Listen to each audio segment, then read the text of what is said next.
हे निवडणूक असते. निवडणुकीमध्ये जय पराजय हा अनिश्चित असतो. प्रयत्न आम्ही सगळे केले पाहिजे. आम्ही करतो, अन्य पक्षाचे लोक प्रयत्न करतात, उमेदवार उभे करतात. कधी कधी उमेदवार असेल किंवा आमचे प्रचार यंत्रणा असेल, नियोजन असेल, यामध्ये फरक पडतो.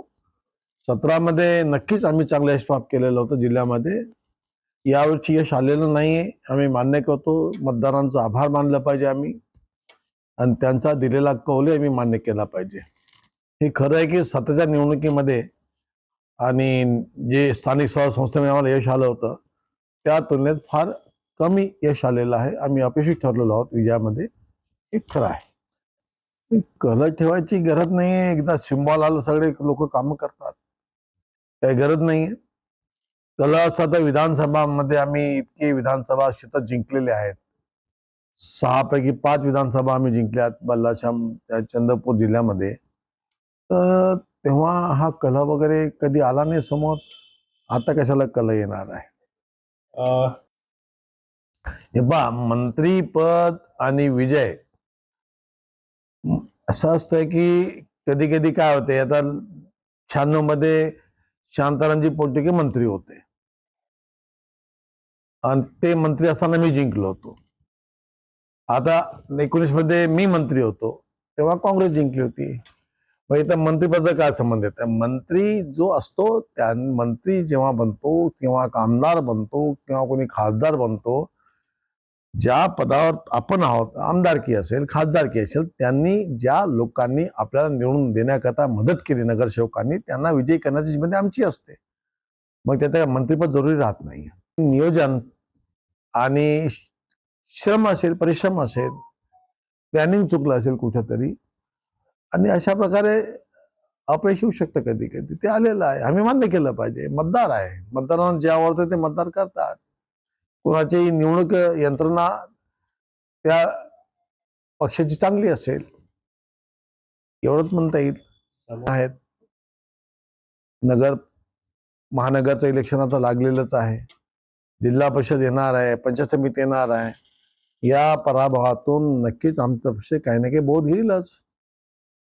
जिल्ह्यातील घेतील, विदर्भातील नेते घेतील, महाराष्ट्रातील लोक घेतील. काय त्यांच्याकडून इथून काय यंत्रणेमध्ये काही बदल करण्याचा, काही कुठं चुकलेलं आहे, पदाधिकाऱ्यांमध्ये काही काम करण्याची पद्धती चांगली नाही का, आपण निवडलेले पदाधिकारी योग्य आहेत की नाही, हे विचार करतील पक्ष, विचार करेल ना. आम्ही 2025 मध्ये 24 मध्ये लोकसभेत अपयश आलं आम्हाला महाराष्ट्रभर.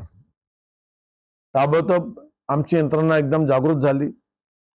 केंद्रापासून राज्यापर्यंत आम्ही इतक्या पद्धतशीरपणे विधानसभेला आम्ही समोर गेलो की विधानसभेत आम्हाला 130-32 आमदार जिंकले आमचे. की ज्या ठिकाणी फक्त 9 खासदार जिंकले होते, त्या ठिकाणी 132-33 खासदार आमदार जिंकणं एकदम 6 महिन्यामध्ये आमची नियोजन बदललं, काम कधी पद्धती बदलली, एक बोध घेतला आणि आम्ही मोठे यश प्राप्त केलं. सत्तेमध्ये गेलो महाराष्ट्रामध्ये.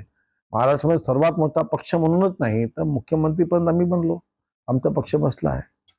म्हणजे नक्कीच या पराभवातून आम्ही बोध घेऊ. याकरता आमचे आमदार 5 आहेत, कमी नाहीत, हे आम्हाला माहीत आहे. त्यामध्ये मंत्रिपद असावं नसावं हा वेगळा विषय आहे. आमदार तर आहे ना, आम्ही लोक आमचे आमदार आहेत. आम्ही पद्धतशीरपणे जिंकण्याचा प्रयत्न करू त्या ठिकाणी. आम्ही जिद्दीनं काम करणारी मंडळी आम्ही लोक आहोत. हा काँग्रेसचा गड कधी होता ना, त्याला आम्ही उद्ध्वस्त केलेले आम्हीच मंडळी आहोत. आमचे आमदारच आहेत, आमचे पदाधिकारीच आहेत. एका निवडणुकीमध्ये आम्हाला अपयश आलं हे मान्य करतानाच आम्ही निराश, हताश नाही. आम्ही जिंकण्याकरता समोर जाणार आहोत, पुन्हा जाऊ, जिंकू.